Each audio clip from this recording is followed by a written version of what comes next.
Alors, bonjour à tous. Au cours de cette conférence, j'ai le plaisir de vous parler un peu de ressources naturelles, un sujet très chaud au cours des dernières années. Pourquoi c'est chaud? Puisque la gestion des ressources naturelles par le Parti libéral du Québec fut un véritable désastre. En effet, les libéraux de Jean Charest gèrent les ressources naturelles comme on le faisait au temps de la colonie, sans respect pour l'environnement, sans respect pour les communautés locales et sans retombées économiques concrètes et durables pour le Québec. Bref, les libéraux dépouillent les Québécois de leurs ressources naturelles et l'île d'Anticosti en est un exemple probant. Le Parti québécois propose une véritable révolution dans la gestion de nos ressources naturelles. Par exemple, nous proposons d'instaurer une redevance sur la valeur brute du minerai extrait de notre sous-sol, et non seulement sur les surprofits, comme c'est le cas à l'heure actuelle. Cette situation a fait en sorte qu'en 2010 et 2011, malgré l'augmentation théorique des redevances, une majorité des 19 minières présentes sur le territoire québécois n'ont payé aucune redevance à l'État québécois. Pas un sou. Autre exemple, le Parti québécois propose d'insérer dans le régime minier le principe de maximisation des deuxièmes et des troisièmes transformations de nos ressources sur le territoire.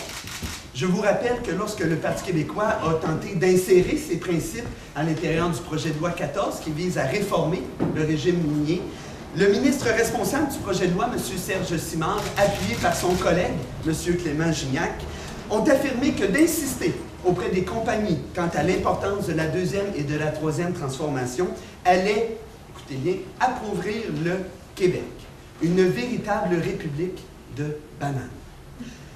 Le Parti québécois désire que les communautés locales puissent avoir véritablement un mot à dire sur le développement de leur communauté. Malheureusement, encore une fois, nous nous sommes butés à l'entêtement des libéraux sur ce point. Ces derniers cantonnent le veto des municipalités au seul périmètre urbain et zone de villégiature.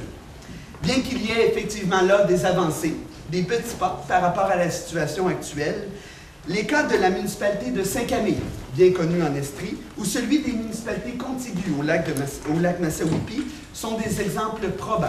Même adopté, ce projet de loi n'aurait pas donné à ces communautés les outils nécessaires pour concrétiser leur volonté de développement. De plus, le Parti libéral de Jean Charest a refusé une autre proposition du Parti québécois, à savoir que les projets pétroliers et gaziers soient préalablement et obligatoirement soumis à un BAP, un Bureau des audiences publiques en environnement, un exercice non seulement environnementaliste, mais qui permet aussi à la société civile, aux citoyens de s'exprimer sur leur avenir. C'est d'ailleurs pourquoi, à titre de député de Johnson, je crus nécessaire de mettre sur pied la campagne Protégeons le territoire, qui vise à informer et à mobiliser la population et les élus sur le dossier des gaz de schiste. Et enfin, nous mettrons fin à la préséance de la loi sur les mines sur d'autres lois qui visent à organiser le territoire, soit la loi sur l'urbanisme, la loi sur la qualité de l'environnement ou encore sur la loi sur le développement durable. En conclusion, avec le Parti québécois au pouvoir, le Québec entrera enfin au 21e siècle dans le domaine de l'exploitation des ressources naturelles.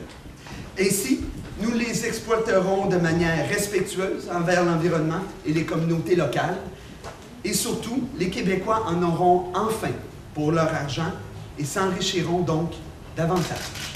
Merci.